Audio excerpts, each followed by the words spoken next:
Welcome to The Fourth Bottom Line, the podcast where we meet people from business, charities and politics who are a force for good.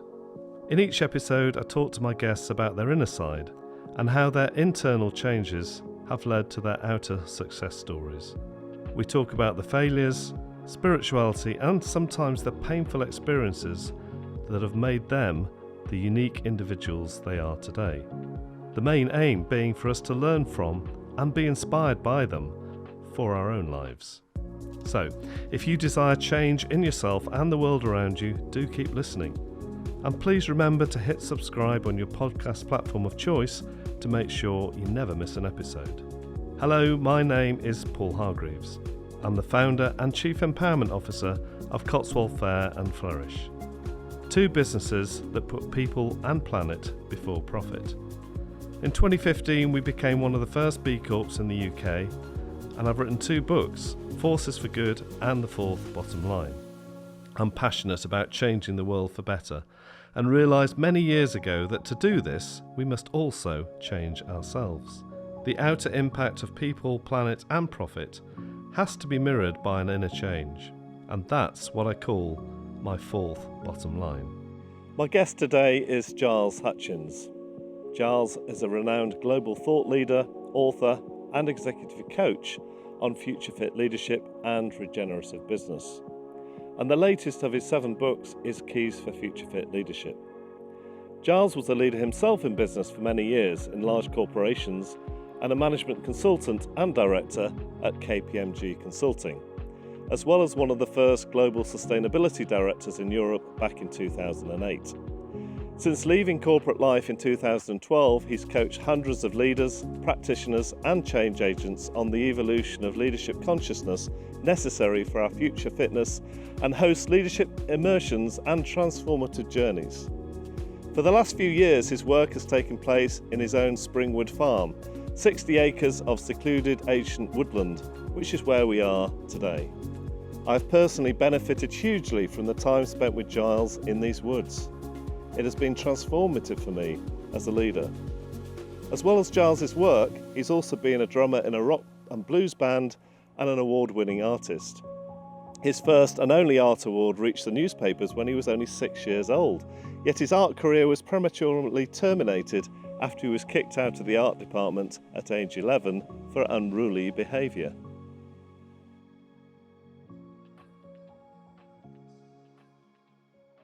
Giles, welcome to The Fourth Bottom Line.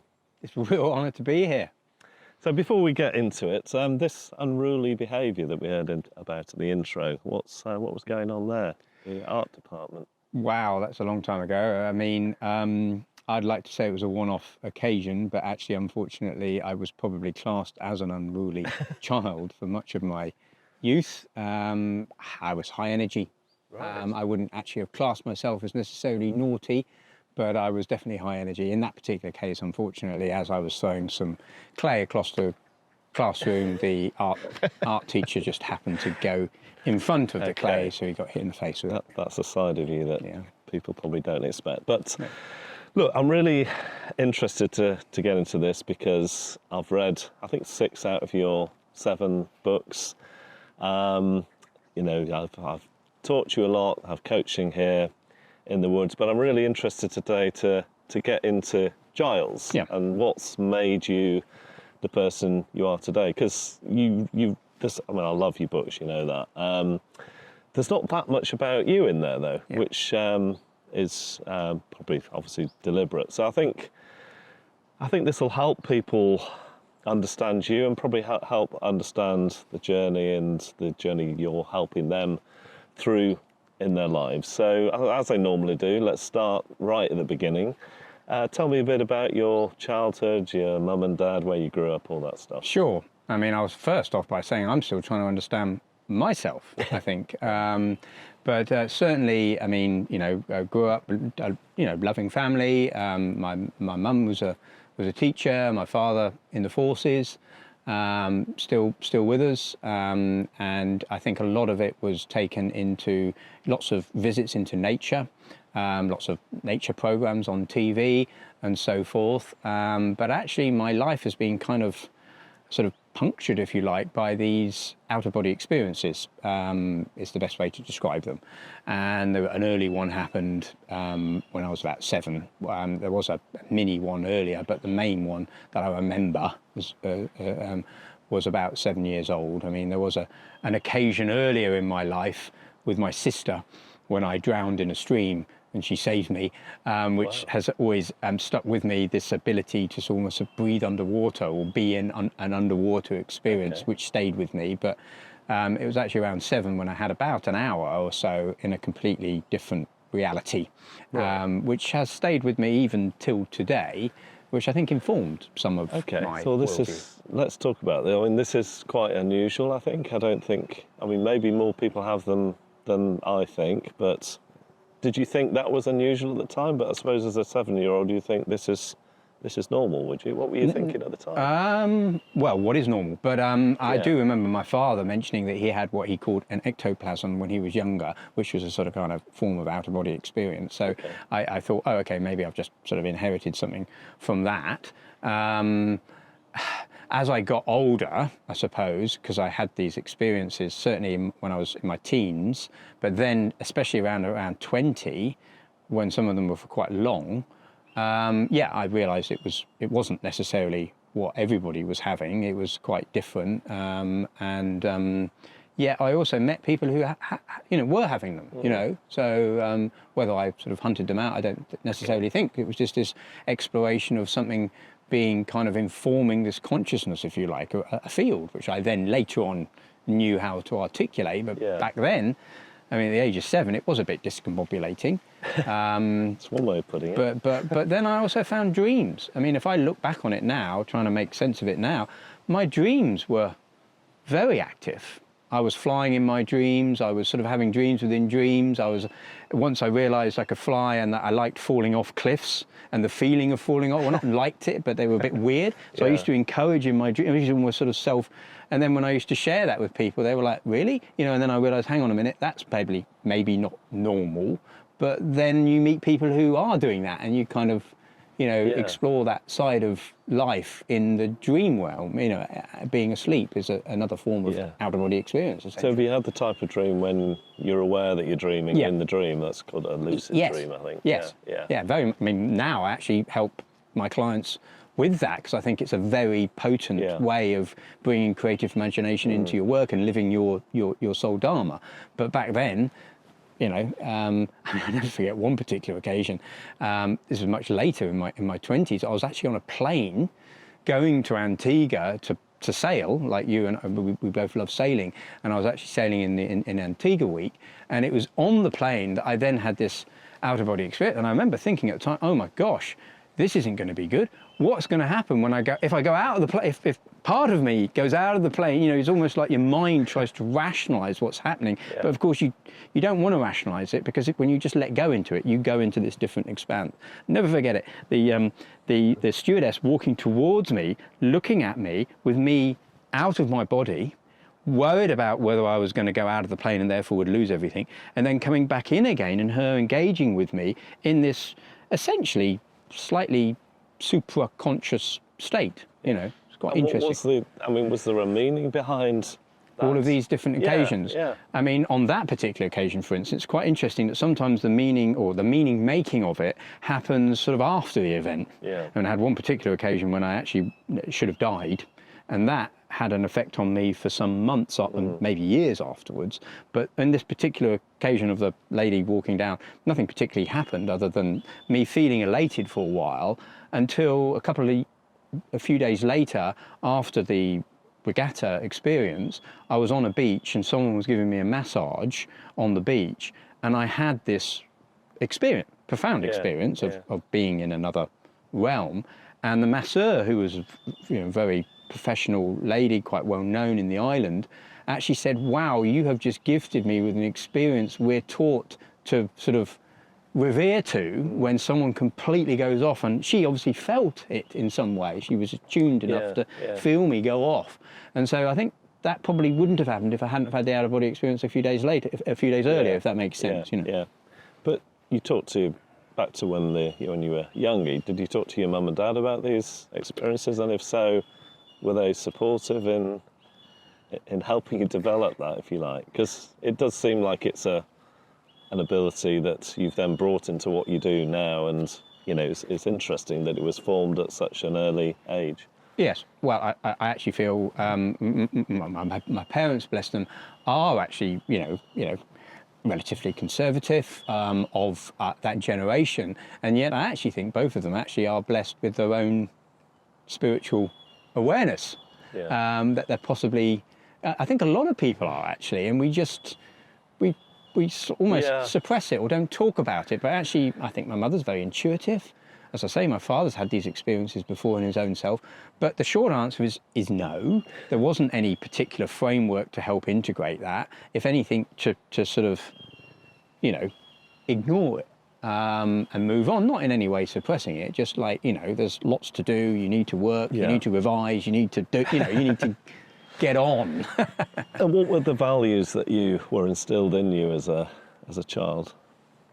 From others, from your mum and dad probably, but from other people as well. I'd probably say in that earlier part of life, I suppose, just living in a culture in a positive way, being good, which actually I think was, a very interesting label, because I was almost labelled as being a naughty boy, even though it wasn't, for instance, I got told off on one particular occasion when I was actually trying to save a frog from being killed. So in lots of occasions I wasn't necessarily doing something bad, but I was seen, I had a lot of energy, and that buffered up against schools, parents.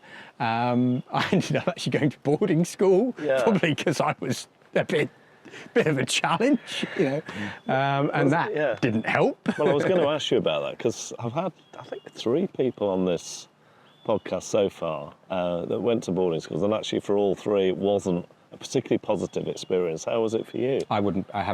Neither of my kids would go anywhere near a boarding school. Right. Look, I coach many people, and some people have a very positive experience. So I think you've had a constructive experience from school and so forth. You didn't go to boarding, but school, I know people who have coached where actually the boarding school has been quite an important kind of holding vessel for them. What I would say, it was full on. I won't share with you the sorts of things that went on because it is shocking, quite brutal actually. But what I would say is, if anything, when I look back on it with hindsight, it helped me move out of the cocoon of being an adolescent or being at home, which I think was too early at the age of 11 or 10. And I was quite a young developer anyway, but you are having to stand on your own 2 feet or you will crack. And people did crack within months, couple of years of being there. It was a very harsh environment that you had to learn to survive in. The conversations I've had about this with people, it was because they had to, close off their emotions to stop being upset about them. That was 10 or 11 years later, actually, than someone I'm thinking of who went Some people go 8, 7, 8. Yeah. They felt like it's taken them years to actually, for their emotions to come back out again. Obviously now, a lot of the work you do is connecting people with their emotions and their whole self. Was that a journey for you to have to kind of restore all that? Yes. Yeah. Well, a funny one, because I never actually let the system almost suppress me, but as a result of that, I was always buffering up against whatever the system is. In this particular occasion, that boarding school. So unfortunately, the downside of that is that I was heavily punished for that. Corporal punishment on a regular basis, and also from the seniors in the school, but I didn't actually let it suppress me. So I kept my connection with it, but it still had an effect on me, because you're in a system where quite quickly there's nowhere to turn. You have to stand on your own 2 feet. So I think it probably gave me some form of inner resilience. It's a positive way of looking at it. Yes. A negative way of looking at it is, I think, what happened is when I then see what happened after going to secondary school, and don't get me wrong, it was actually a very good school. I got good grades and, lots of good things about it. So I don't think of it badly in any way. But then when I went off into university, suddenly, you just, the gloves are off, as it were. Yeah. And so there was then this expansiveness of operating in the world without fences. Of course, there are other fences. So I think that probably I overcompensated then, which possibly could have been handled in a more integrated way if I hadn't had such a constraining effect. But I try and always look at what the meaning is that we can make out of these things, rather than sort of make a big thing out of, gosh, I've been wounded. The wounding creates insights. Yes. And creates grit from which the pearl comes. Yeah, I think that's been true for me. It's almost like, I mean, I didn't go to boarding school, but went to an all-boys school, which is probably just as bad in some ways. Had a very emotionally repressed family. So, yeah, I was an emotional invalid, really, for 20 years of my adult life. And it took a number of experiences, including divorce, including nearly losing the business, ill health, to almost get me out of that. In fact, I got malaria, which seemed to open the floodgates on the emotions. I think it may be something to do with being in connection with my own mortality. So it can take years, but like you said, now I'm really pleased because it's made me that person I am today. Through the kind of pain of that, it's made me probably more in touch with my emotions than I would have been if I hadn't gone through those experiences. That's interesting. I think this touching on mortality is an interesting one, not least because in today's society we almost kind of shun death, or we try and sort of maximise our life rather than realising that death is an interesting threshold. But the second is that, of course, there's many death thresholds that happen, psychological death thresholds that happen. But this sort of touching one's own mortality resonates with me because I did have an incident where, according to the police, the ambulance and the fire brigade all involved in the scene, I should have been dead. How old were you then? Much older. So this was now in my early 30s. Okay. So this, in many ways, was possibly the beginnings of this arc. Okay. Much later. I was very successful, but I was a successful business leader at that time, a director in KPMG, and life was good on the outside. But then I had this experience where, as I say, I should have died. I kissed death, and I think something happened. Not straight away. Again, a bit like the out-of-body experience I described on the plane, there was this sort of rush of energy for a while. But then I think it helped shift something, because probably a few months after that, I then started saying, okay, when do I wake up to why I'm really here? When do I make good on that promise I made back when I was in my teenage years, when another incident happened and I realised there were major problems in civilization that needed to be dealt with. And so it kind of provoked a new chapter, which then I think unfolded into what I was going to ask you about that, because it seems like you've had an idea of where you would end up from quite an early age, which is, not everyone has that. So how much of a sense of what you're doing now was back when you were a teenager? In an echo, they're kind of echoes. I'd make more sense of it later on. Yeah. So if I give the impression now that it was very clear then that's possibly wrong.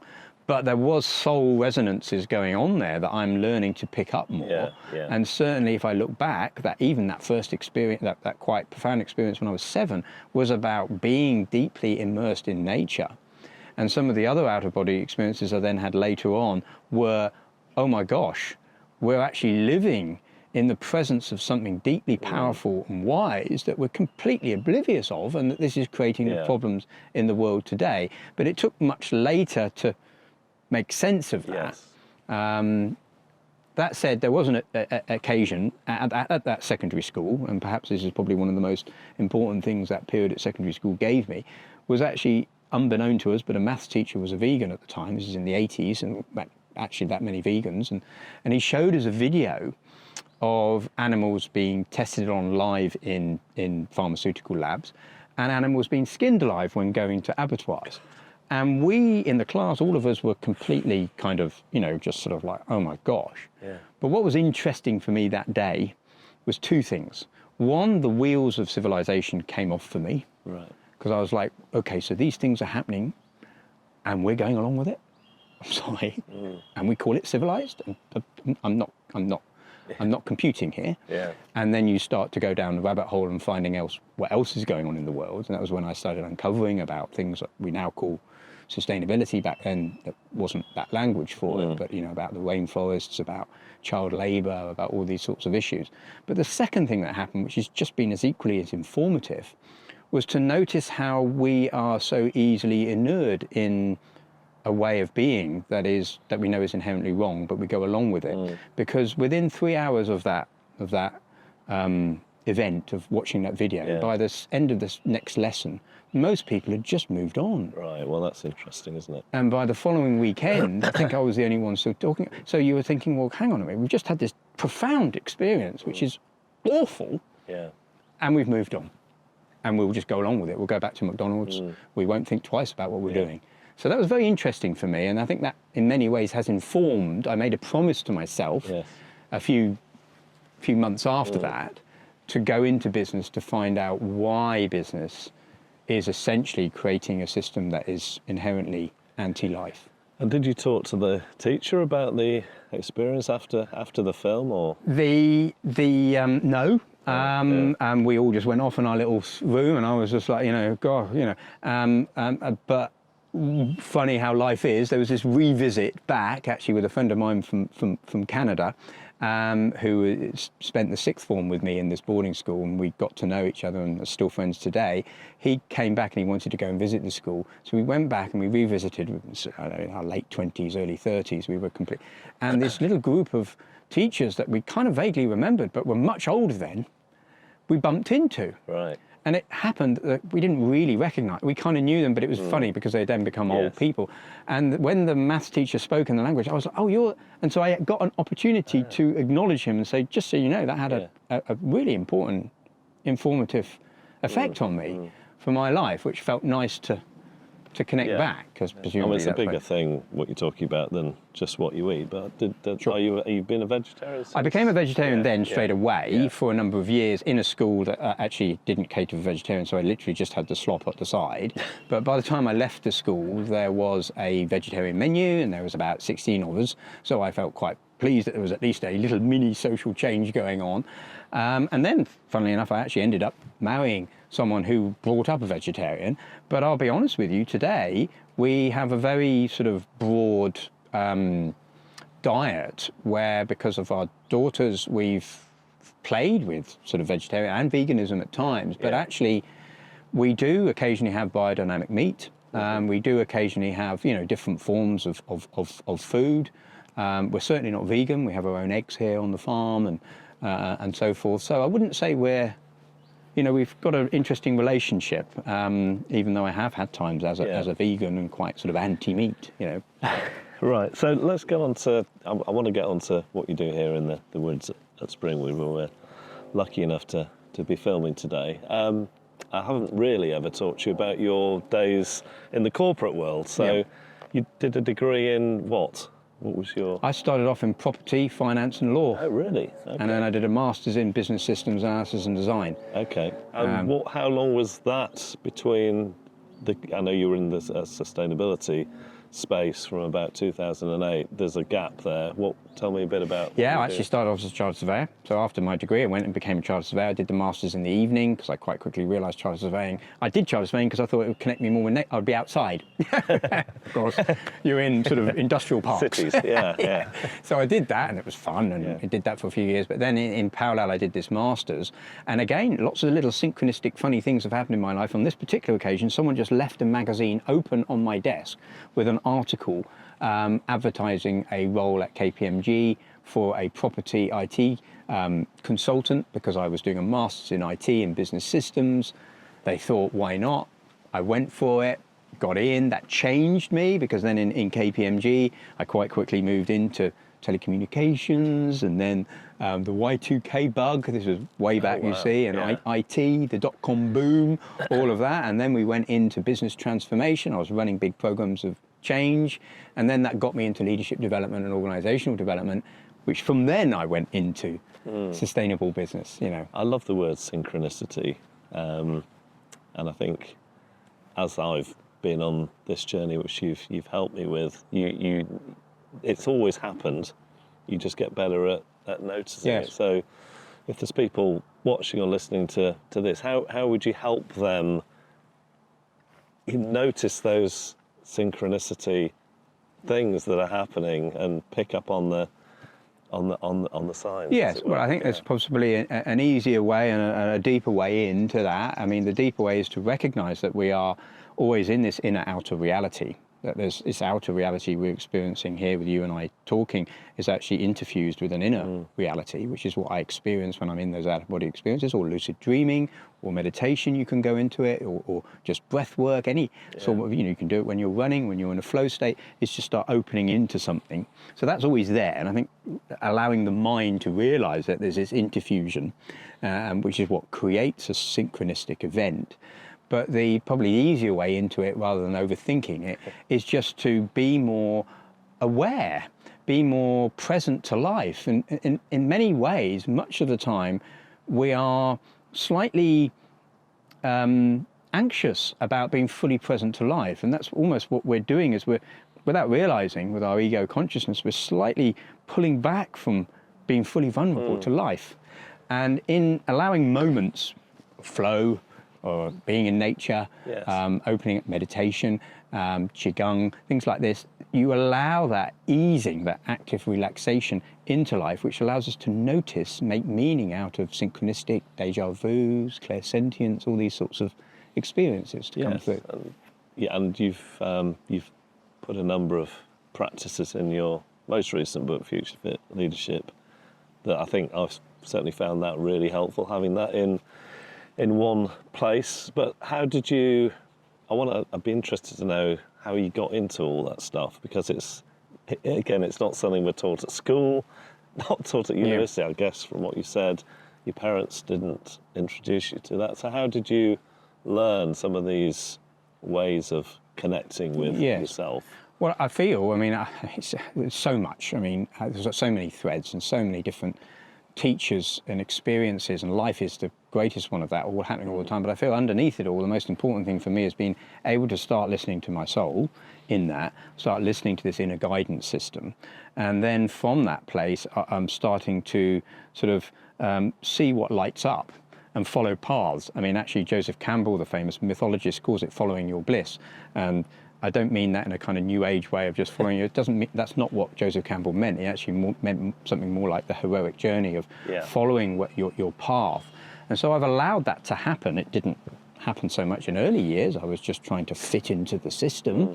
But there have been a number of death rebirth processes through life, quite significant morphing points through life, where I've had chances to either stay with the train tracks, stay with the ego, stay with what society is telling me is the good thing for me because I've got a good role, or I'm doing well and I'm being paid good, or listen to my soul and adapt and morph and go into the unknown. And each time those have happened, and there have been several of them, it's opened up more to different paths of making meaning. So from shifting from, for instance, property into business transformation was at the time a bit of a jump and putting me at risk, and rather than just staying in the comfort zone, but then going from business transformation into sustainable business. I never forget, I was on the top flight kind of, what was called different names for it, but the gold program. I was seen as a high performer, and I was on their top flight leadership program. When I made a decision to follow my heart and go into sustainable business, I was taken off that program because I went from running a big P&L into a small P&L, and actually there was some questions around, is he really, what's he doing? And I never forget at the time how that, watching my ego, watching the effect of when people were coming into the gold program, they were going, why are you on it? Oh, I was on it. The effect. And going, actually, this is not real. This is just ego. Actually, what's real is the fact I'm now doing something I'm deeply passionate about. So each time, going through a death rebirth has kind of opened me to more learning. How much courage did that take? Because for a lot of people, that would be a really difficult decision to take, wouldn't it? Yeah. And leaving corporate life, which then happened after that, was even bigger. Because you literally... each time it's been interesting. There's been many people who mean well in one's life, actually telling you that you're being foolish and that this is a silly thing to do, and you have to go against that, even though these people are trying to help you. They're not out to... Yeah. And there's a book you may know by a lady called Bronnie Ware, who was a nurse for a palliative care nurse, and she talked to people in their last days of life about their regrets, and the number one was people who regretted doing things that other people thought they should do. And I hate the word should, it's a terrible word, isn't it? But you're a great example of someone who's not done that. So what advice would you give to people who are feeling constrained, feeling the pressure of, mortgage paying, corporate life, etc., to kind of break out into what they're really meant to be doing in their life? I mean, I've, as you know, I've got practices I use here in the woods and in my books, and one in particular I've noticed has been a very powerful practice for everyone I've shared it with is the sort of figure of 8. It's called panarchy, pan meaning everywhere, or an archy being archetypal. So you've got this pattern that's everywhere essentially in life and in living systems and in our own psychological development, which is this process of kind of going through a winter and embracing that. And that I use even times of the year to symbolize this mythic journey that we're on, going from essentially, the harvest supper, celebrating the summer and so forth in that achiever mode, to then going into a kind of Halloween time where we're going, oh gosh, what's going on here? And that's where the veil opens, where we're thinner, we're more open to that inner outer realm, if we so choose. Now, all ancient traditions, including in the West, so Plato's inner turn, for instance, and all religions actually, have at their kernel this inner turn to go in. But what happens around that period is rising dissonance. And I've observed this in my own life, I observe this with people I coach, is when you're getting that rising dissonance, we're either pushing against, so we're in that comfort zone and things are, and either something's happened on the outside, maybe something's happened, we've had a car incident, we've lost a loved one, or things are challenging, or there's happening on the inside, we're just getting more and more agitated and frustrated. It's easy to try and sort of solve it with the equipment we had that got us to that point. Whereas actually we need to start to trust the unknown. And as you say, it comes with courage, comes with the ability to open, which isn't easy. So that's what I kind of coach people through. Yeah.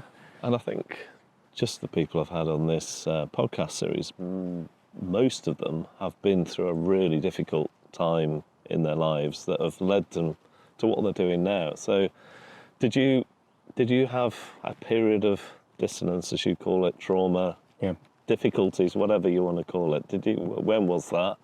What was it? Talk us through that. All of those death rebirths have had that, and actually what I'm realizing with hindsight is that there's many figures of 8s within bigger figures of 8s within bigger figures. It's almost like a fractal, without getting into the beautiful mind kind of film with it. That actually there are mini death rebirths happening all the time. Even the night and day is a little mini, is a little vision quest. But the bigger moments, as I say, one of them was that incident where I should have died, according to all of the emergency services, which then led on to another moment. It sort of stayed in me, and obviously that energy that came with it kind of got me to a point where I was actually in KPMG at the time, where I can remember in meetings starting to blurt out. So things like, well, this is all well and good that we're doing this, but what about the fact that, we're actually destroying the planet and things like that? And people would look at me and I'll go, oh, sorry about that. I'd kind of not know how to. So the unconscious was kind of blurting out. And if I hadn't made that promise earlier in my life, perhaps, or about I need to do something about this, but that promise informed that, I sort of kind of was like, okay, now's the time to do something about this. And I was looking for a sign. Sometimes I do. I've noticed in these moments, I almost ask for a sign. I don't know who I'm asking or what I'm asking, but I just ask. I say, show me a sign. And in this particular example around 2005, it came through the medium of David Attenborough, watching a nature film on a Sunday afternoon with the usual hangover, burning the candle at both ends because I was in a corporate role where I was actually, underneath it all, not particularly happy, even though I was successful on the outer world. And he said at the end of the program, this beauty that we've seen is now being irreparably damaged, we know, because of human behavior. And if you're if you feel connected to this beauty and something, we need to do something, and the time is now. When he said that, And he actually got told off for saying that. People wrote into the BBC, how dare, we don't expect something political from David Attenborough. It was the beginning of, now obviously he has, far more outspoken, but back then... Yes, they've recently tried to ban another film he's made, haven't they? Have they? Yeah, last year there was something that's never gone out on air because he was being too political. Right. Yeah. Well, I'm thankful to him. And I got to meet him, just like I got to meet that maths teacher. I got to meet David Attenborough much later at a conference in Bristol where I was speaking, he was speaking, and I got a chance to go up to him afterwards, and I just had to say it. You informed that point, because of course he wasn't necessarily conscious of it, but he saying that, when the time is now, I stood up and I literally just allowed myself to cry quite uncontrollably for a good minute or so. All the pressure, all the angst I'd been feeling about what was going on in the world, I'd kind of just kept while I was watching and learning about the business system in an very rich experience, leading teams all over the world through being a management consultant, to then going, okay, let me begin. So that was quite a shift. So that's 20 years ago. Yeah. Yeah, and there's been a few since. There's been quite a few that's since. really interesting, because we had a really powerful supplier conference in 2019. Also, David Attenborough, I think the Blue Planet had just come out at that time we had the conference, and we had a load of people crying at that conference because they were, for the first time, just feeling some of the pain of all that, I think. So that was 2005, and you were still in the corporate world. Yeah, so I started then changing. So did the unhappiness start to be resolved? I mean, when you say, let's be clear about the unhappy, it's a bit like being the unhappiness at boarding school. I don't want to ever, I don't ever feel, I've never felt a victim feeling in any of this, actually. So was I actually unhappy at KPMG? No. I was actually operating with really good people and doing a really good job, but I was suppressing aspects of myself. Dissonance, yeah, isn't it, this really? feeling of dissonance, and obviously in many ways acting out in ways that were not beneficial, that were sort of burning the candle and so forth. So that started to integrate. I wouldn't say it happened overnight, but I did start taking up yoga. I remember signing up to a class. I was looking for things. And actually this particular yoga school I then actually worked with, which was really, really interesting, with a philosophy of Tantra behind it. Deep Tantra, not the sort of sexual, but the deep understanding of cosmic intelligence, I really resonated with, and that helped me. And then I actually was lucky to meet my wife, who has been a really important, I think, spiritual guide and influencer and co-partner in this journey of mine, and helped also give me a bit of a grounding, a bit of a rooting, from a feminine energy. Partners tend to have that impact. Yeah. I've experienced the same. So I want to just talk about that transformation out of the corporate world into what you're doing. Well, it wasn't here initially, but talk to us a bit about that. Yeah, sure. How that emerged. Yeah, well, I was then I chose to run something in sustainable business. I actually started in charities. I thought that was going to help matters. I did good work with Greenpeace, WWF, and so forth. Quite quickly realised that charities were as much part of the problem, unfortunately, as part of the solution. I then moved into sustainable business and worked there for a while and became global director for a big French-Dutch organisation. And that was during the banking crisis and during that period of time where actually no one was really interested in sustainable business at the time. It's quite early on, with one of the first waves of sustainability directors. And during that time, I saw, because I used to speak at conferences, sustainable conferences, seeing companies getting awards that were just clearly unsustainable. And I thought, well, hang on a minute, is this the best we can do? So I was learning quite a lot about engaging change, but it wasn't satisfying. In parallel to that, I started learning about living nature. For me, it was always this connection with nature because of my earlier out-of-body experiences. This sense of disconnection from nature was creating real problems for the human psyche. And so that led to setting up Biomimicry for Creative Innovation, which led to me moving to Devon and then deciding to finally leave corporate life. That was a little death rebirth. I remember ringing my boss, my three bosses I had at the time, a French, Dutch and German leader, and as I picked up because there's one thing planning your departure from this sort of mothership, the other was actually doing it and I remember ringing up the German business leader first because I knew it was going to be most difficult, and he was then trying to persuade me, just take a year out, and I was like, no, I'm going, and they couldn't understand that I didn't have anywhere to go because I was literally just stopping life. I needed space. That required courage. That required a lot of courage. And I remember as I picked up the phone and spoke to him, a little bird came out of the little cottage we were renting in Devon at the time and flew from the wall to the oak tree. And then the first little baby came out, never flown in its life before, and sort of didn't even look like it could possibly fly, and just made it somehow to where the mother was. The second one kind of tried to make it and hit the ground, but was, making its way up. And the third one sort of, really struggled. And I was looking at that as I was speaking to this gentleman, I go, if they can do that, I mean, come on. Yeah. What is this? What is it? I remember a psychological bubble preventing me from even leaving London. Oh dear, can I operate outside London, and is it going to be all right to move to Devon? And then there's other psychological bubble going, oh gosh, what happens when I leave corporate life? And of course, one adapts. So these thresholds make us more human, make us more adult, make us more ourselves. Could you have ended up what you're doing if you stayed in London? Because I always, obviously you're privileged to have these woods here, and Devon, before that Gloucestershire, and I always wonder, and I kind of wondered this during COVID, that obviously I live in the countryside and was very, very grateful about that, but can humans really learn to be human in cities? I've had a few discussions with this about people, and at one level everything is nature. Even our own human nature, being in a basement in a conference hall or whatever, you are in tune with nature, you are there, you are alive, you can have a profound experience. That said, my own personal experience, my own empirical evidence, for me, happened to be Devon, going and sitting next to trees and feeling the energy and reawakening some of those earlier experiences that had been suppressed through many years of performance, I think was really important for me, and informed me and healed me in many ways. Or still, I think we never healed. We're sort of continuously healing. So I needed that energy with the trees. Would I have got that in the same way in London? I mean, possibly. But I think I needed that quietness. I needed that stillness. I mean, we started off moving to Totnes because I was teaching at Schumacher College, and Totnes was just too busy for us. My wife was the same. So we had to move off into sort of deepest Devon just to really get away from it. I was in Totnes last week. It's not that busy, but...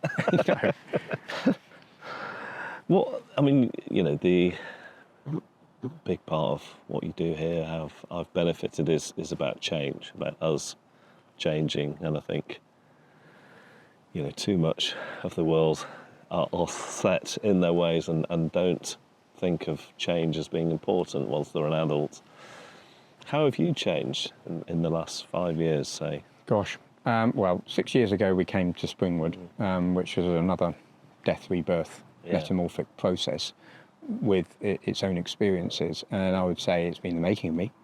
I think there's probably more making of me, but really soul poesis, soul work, soul making has been the last 6 years in many ways have been the most challenging and rewarding of all of it. And in what ways are you different from more than 6 years ago? More than 6 years ago.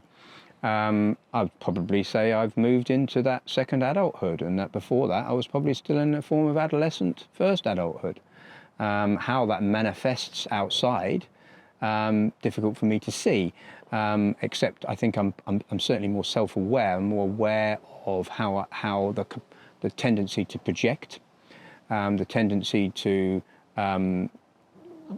not necessarily notice one stuff and put it onto the other or onto the other thing, I think was more prevalent 6 years ago before coming here. I think there's been a lot more integration work. These trees, this place is profoundly healing for not only the work I do, but also for myself.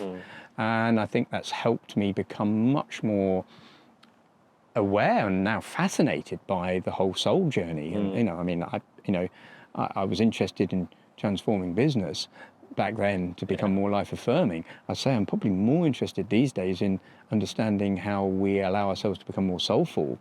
And then that informs the transformation in business. So I suspect I'm a little bit more gentler, and my energy is probably a little bit more integrated.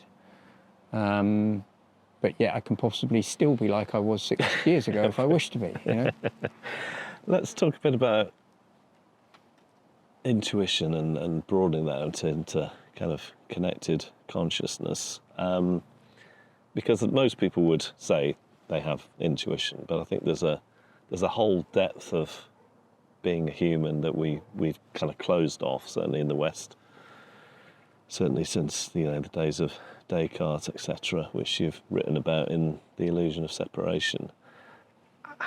Talk to me a bit about your journey into being more aware of the field, connecting with nature, other humans, seeing things in other organisations, which I know you do, that aren't things you can work out with an Excel spreadsheet.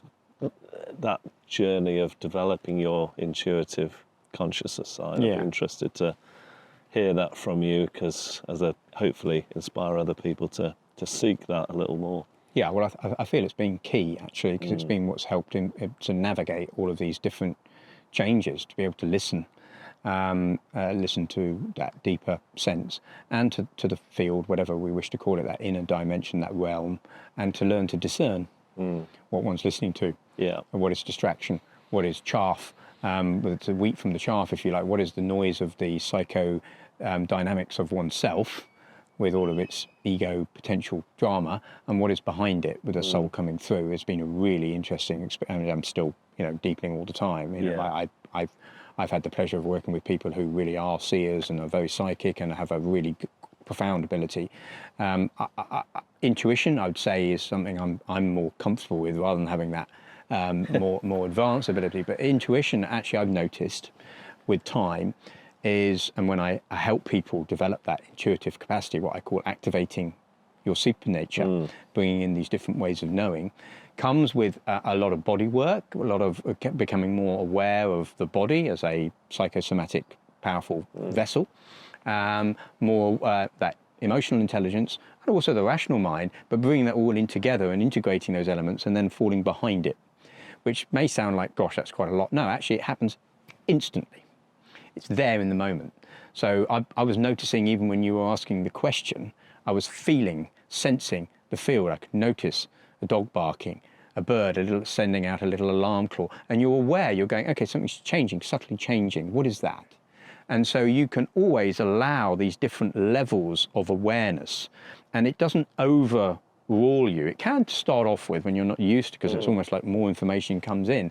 But when you get used to it, you get used to swimming without armbands, as it were. When you're in a meeting, you're tapping into a level of self-awareness and systemic awareness, which allows you to thrive amid complexity and embrace, dance with change, rather than sort of almost coping and struggling against it, which is what the head does.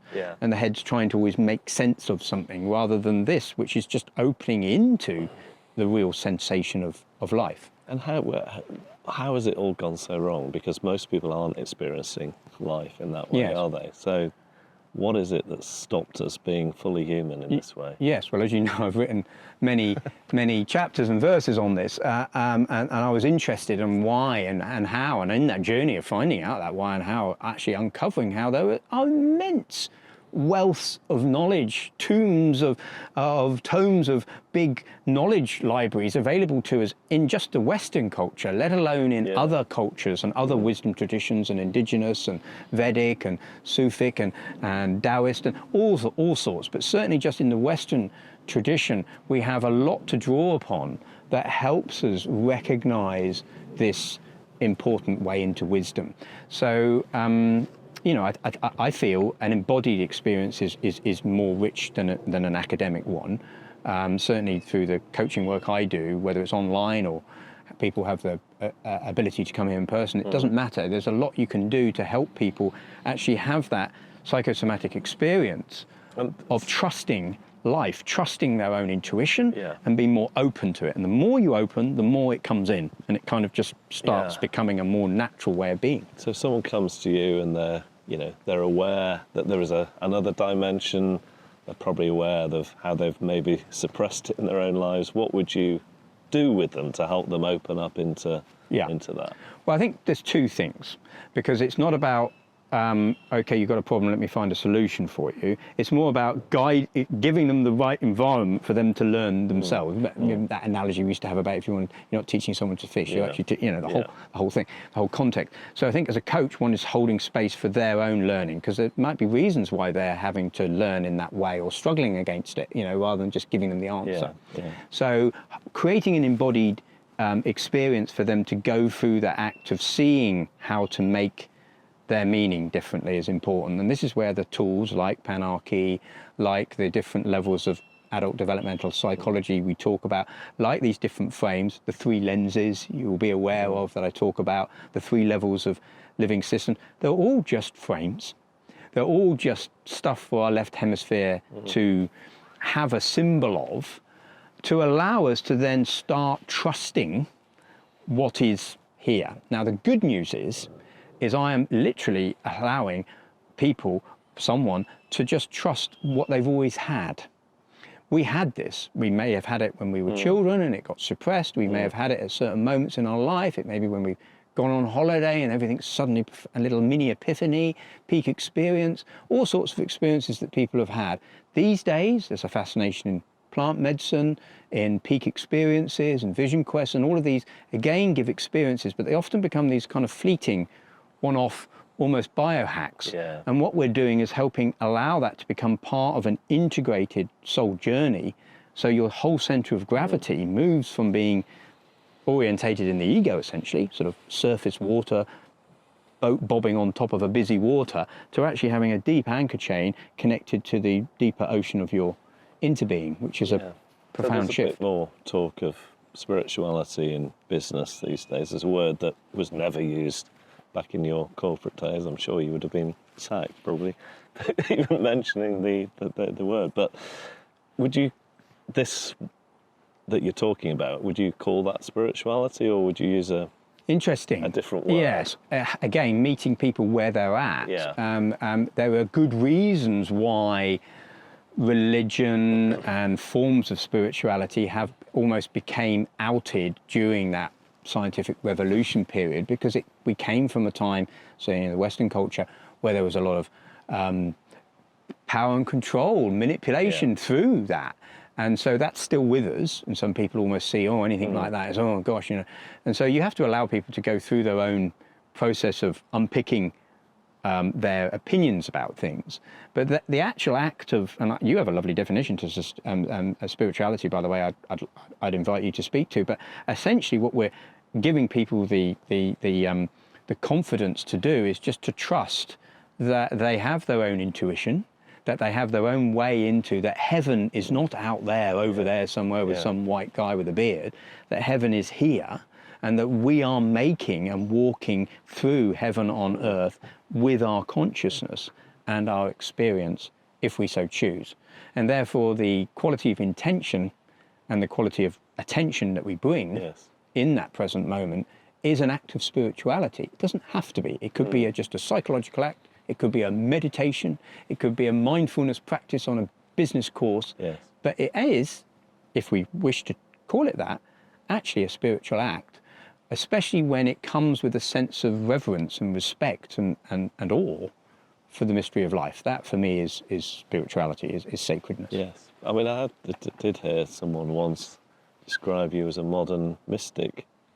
I know it's not a word you would probably use about yourself, but there are parallels, I think, with some of the ancient traditions of people, staying in one place and people coming to them, like the Desert Fathers. People used to go out to the desert to get help, basically, and that seems to me like you're doing here, because you very rarely leave these woods, do you? No. So, I mean, talk to, because there's a way in which we've lost that sense of grounding with place, and back in the day people wouldn't really move outside of a 5-mile radius. So I'd be interested to know, because many people listening to this are all over the place. I am travelling here, there and everywhere. What is it that you get from being very rooted in this place? Yeah, sure. I mean, I do feel, so there are people I coach that do have to travel a lot for their work, and you can find that rootedness in your centre point whilst travelling. But for me, here, infusing with the woods, with this place, comes a conduit that I feel has become deeply important for the work I do. Yeah. So coaching people, being with, so coached a lady this morning before you guys came, Australia.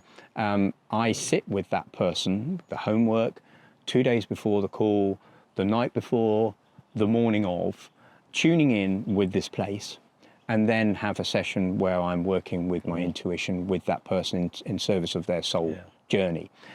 If I've traveled somewhere on a train full of Wi-Fi, whatever, and my energy I'm very sensitive from what's happened to the journey, is that I've become more sensitive. And that is a good thing, because I can feel the difference between the energy of that tree and the yew tree behind me exquisitely. But it's also not such a good thing in the fact that I then feel Wi-Fi and things like that, which most people find difficult to understand. I certainly have many discussions with my father all the time about it. But actually that means that my energy system is quite sensitive, which is great when I'm with someone. But I need to be aware of that. So traveling is fine. I need to do it for my children's sake. Yes. But I'm not the best version of myself when I'm with my clients. So doing the work is an honour, and being here is part of that service, if you like. You know. So let's talk briefly before we finish about the future. What do you think you'll be still here in 5-10 years? Yeah. Going to die here. Yeah. Really? Yeah. Okay. And how do you think the work that you're doing will change in the next 5 or 10 years? Get deeper. In what way? Well, already I've indicated I'm interested in exploring more about the soul and the spirit, what that means, but not necessarily framing that in a way that has to involve spirituality. I think part of my craft, if you like, is to walk this line, because I work with a lot of leaders, and I don't want to sort of make it about being spiritual. That's not the point at all, but about making it about wisdom. Look, I mean, a very simple business case would be AI is cannibalizing the knowledge economy at a rapid rate. Over 1 billion knowledge workers are going to be radically changed, and they either have the opportunity to upstretch into wisdom, which requires a different way of being and knowing that we've been practiced in this sort of mechanistic, materialistic way of thinking.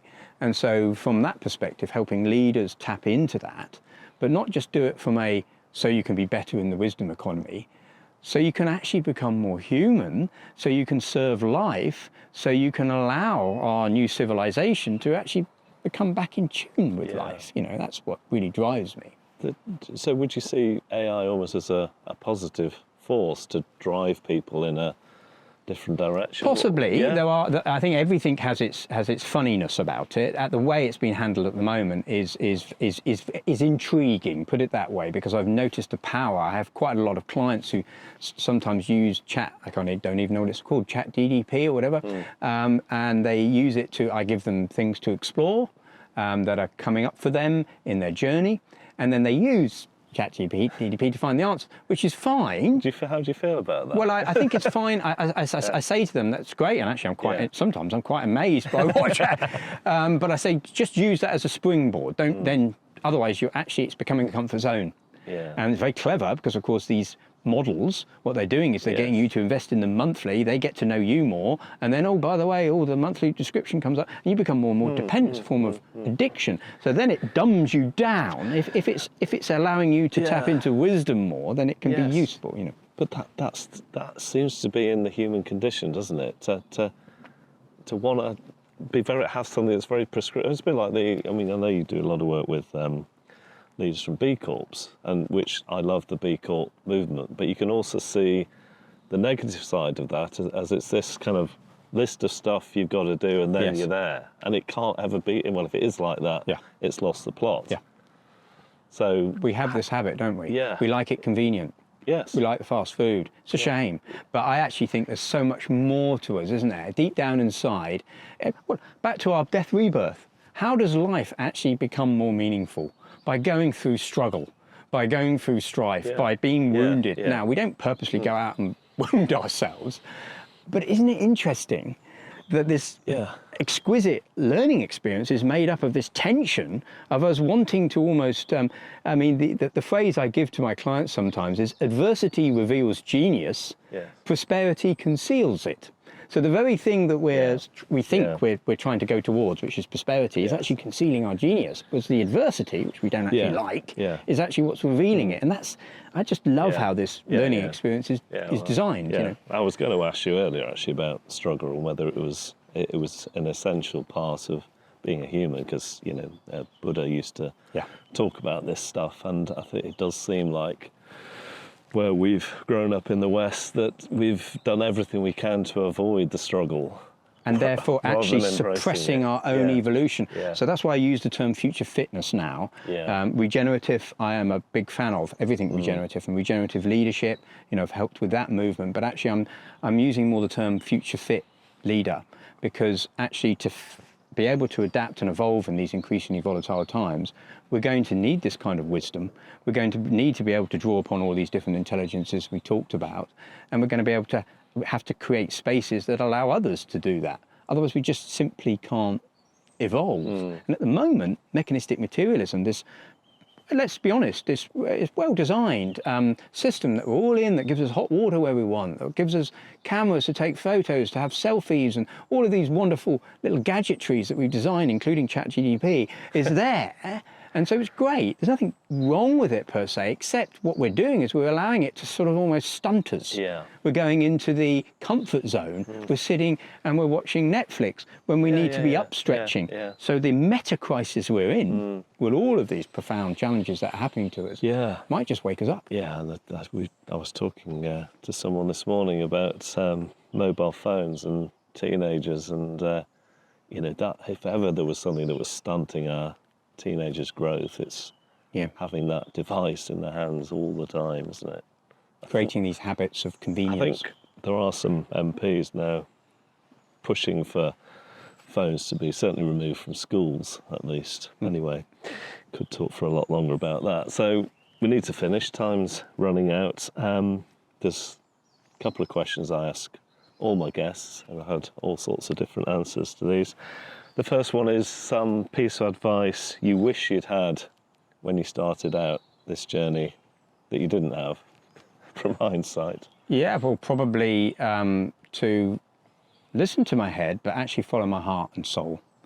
If that had been explained to me early on, then I think that would have helped. Firstly, it would have got me inquiring what is the heart and soul, and not just the head. But I think back then it was all about listening to the head. So being aware of the head, using the head, but actually following the heart and soul, I think I could have done with earlier on. That might have helped. Yes, I'm with you on that one. And the second question is a piece of advice you did actually have that you've actually ignored completely in the intervening years. Stick to the train tracks. Really? There have been some very lovely people in my life who mean me well and want good of me, definitely, and hold me in much love, who have said, just stay in, don't try and beat the system, don't go out of the system, stay with it. And I've always ignored that. So it doesn't really work when the system's falling apart, does it? And also when that constraining fact is actually the adversity that is undermining your genius. So I would say I have purposely revolved against that. And finally, I've written a book called The Fourth Bottom Line, same as this podcast, with 50 different, I think, positive characteristics of leadership. Which one of those 50 is currently resonating? You're going to ask me to pick one out of 50. Okay, well, there's plenty in there, as you know, that I could really enjoy, like courage and love and self-awareness and flowing and all these things that gravitate to me. But actually, I'm going to go for wise or wisdom, because I feel that in many ways is the foundation from which many of these other things like the love and the good and so forth can flow. If you're able to tap into that wisdom and be a conduit for wisdom, rather than it being a product of our minds, actually to be open to these different intelligences that we've talked about and allow wisdom to flow through you, then that brings us into right relation with life and then allows us to serve as leaders. So I'll go with that one today. Well, that's a good one for you because a number of people I know have been massively helped by you. Wise is a word that is used of you, Giles. So thank you for your wisdom today. Thanks so much for joining me on The Fourth Bottom Line. Massively appreciate your time, and I look forward to spending much more time in these woods as the years roll on. Oh, it's an honour journeying with you. Thank you, Paul, and thank you for bringing this conversation into the woods here at Springwood. Be well. Thank you. We really hope you enjoyed this episode of The Fourth Bottom Line. Please hit subscribe to make sure you never miss an episode, and do leave a rating and a review wherever you get your podcasts. And if you want to learn more about my work, follow me on LinkedIn, visit my website paulhargreaves.co.uk, or look out for my 2 books, Forces for Good and The Fourth Bottom Line. Thank you so much for listening.